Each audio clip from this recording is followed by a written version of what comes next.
One person that is standing defiant against the Black Lives Matter organisation is the Jewish comedian and host of the Triggernometry podcast, Konstantin Kisin, who has written a blistering article for The Spectator saying why he doesn't support the group, and neither should you.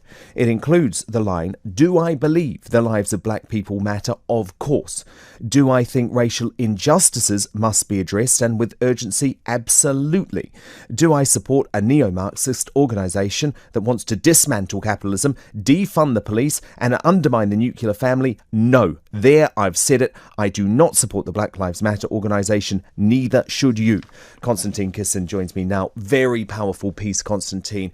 It's quite incredible, actually, how few people have been prepared to publicly express doubts about what is, I believe, quite clearly a very radical, dangerous organisation.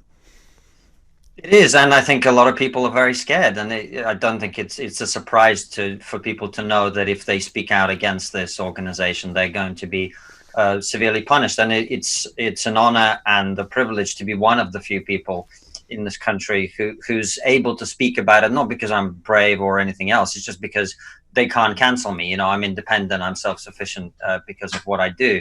You're very lucky. Right. I feel incredibly lucky, mate. And, you know, I think that's why I felt it was important to talk about it, because, you know, and also the other thing I would say as well is I think the media have a big role in this, because on my show, Triggernometry, I'm not talking just from my own point of view. I've spoken to countless people, including black people and people from other ethnic minority groups who don't support Black Lives Matter, the organization, supposedly, which it isn't. A lot of people dissent against this, and someone has to stand up and speak about it. Well, absolutely. I think it's the same reaction that the mainstream media had to the Extinction Rebellion organization. Of course, we all agree that climate change is something that has to be dealt with, just like, of course, we agree that racism in society has to be dealt with. But absolutely, I do not believe that we should be giving blanket coverage and unquestioning sort of a soft touch reporting to an organisation that wants to dismantle capitalism proudly. Right. I just found it incredible how many people. I mean, look at Keir Starmer, who I think certainly has been an improvement on the previous Labour leader. I think it's fair to say. You know, he endorsed this organization and the movement initially, only to then apparently later discover that this was what they thought, that they had, you know, neo-Marxist tendencies, and they come from that place and they want to, you know, attack Israel and whatever else. I just think a lot of people just drank the Kool-Aid straight away because they knew what happens when you don't. I think that's really the core of this issue, Dan, where people, you know, I've talked to a lot of people about this, and I said to them, look, you know, why don't you look at the facts of what this organization stands for? Go on their website, go on their fundraising page, right? And they go, okay, I will. And they go and look at it, and then they don't say anything after that, because they have a choice, right? They can either say what's true, which is this organization wants to abolish capitalism, abolish the police, undermine the nuclear family, and they have lots of other ideas about things like Israel, which don't seem to have anything to do with black people, right? You either accept that, and then you have to make a decision, or you do the comfortable thing, which is just to pretend that you don't know about it. And I think so many people on this issue have just stuck their head in the sand because they're afraid, and I don't blame them. You know, if I had a job and if speaking out about this meant I would lose it, I think it'd be really terrifying. So I don't blame people, but that's why more people who can speak should speak, because it allows other people to talk about it. No, indeed, and I'm glad that you have. I mean, it's interesting, isn't it, that amongst parts of the left, racism against Jewish people is considered acceptable and not something that you should be cancelled for. See Maxine Peake's comments last week, retweeted by Rebecca Long-Bailey. Yeah, look, I'm someone, even though I come from a Jewish background, I'm very careful. I think we throw the racism card around way too easily in our society. And Jewish people also do that sometimes. We're no exception to that. So I think we've got to be very careful.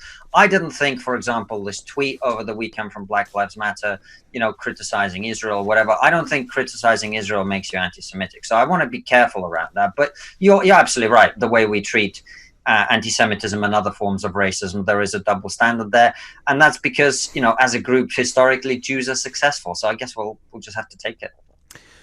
Does the current cancel culture, something which I am so against, prevent people asking legitimate questions of the organisation behind this movement because they are so scared of reprisals?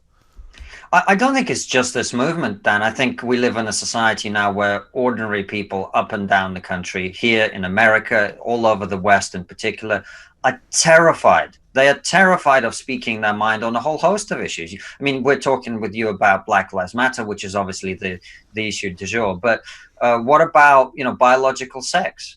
How many people feel comfortable expressing what they really think about, can you change your sex? A lot of people have very kind of mainstream opinions about that aren't allowed to be voiced, and wherever you look in our society, any of the contentious issues now, the majority opinion is the one that's no longer allowed to be heard without punishment.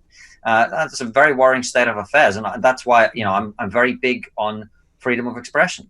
Well, yes, and there is like a monolithic liberal left voice which is starting to dominate. And someone who possibly, Konstantin, I haven't had much sympathy for in the past, Mark Zuckerberg, now targeted by it, because this organisation, which claims they're trying to remove hate speech from Facebook, isn't actually doing that, really, are they? It's not about hate speech. It's about speech that doesn't fit their political ideology. And at the moment, Mark Zuckerberg is standing firm, and I support him on that. But the fear is that actually, as it starts to affect his revenues, I mean, I guess he's maybe like one of the only companies in the world who doesn't need to be too worried about revenues, but actually the pressure is building. It is. I've written about big tech censorship in the past quite a bit, because Triggernometry, the YouTube show that I co-host, we've had... we just talk to interesting people about controversial issues. That's all that we do. And we've had videos deleted by YouTube. We, all kinds of shadow banned. Our interview with Peter Hitchens, for example, it was hidden from people. They couldn't find it, even if they looked for it.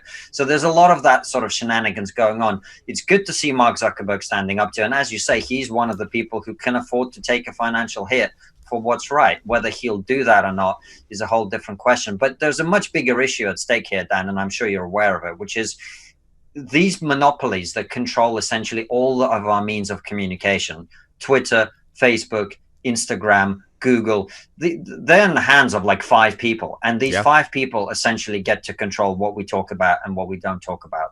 And that is an issue that is coming down the pipe at rapid speed, because one way or another, the obviously 2016, both in this country and in the US, accelerated the process where we've polarized so far now that we don't trust each other to be fair in these public squares.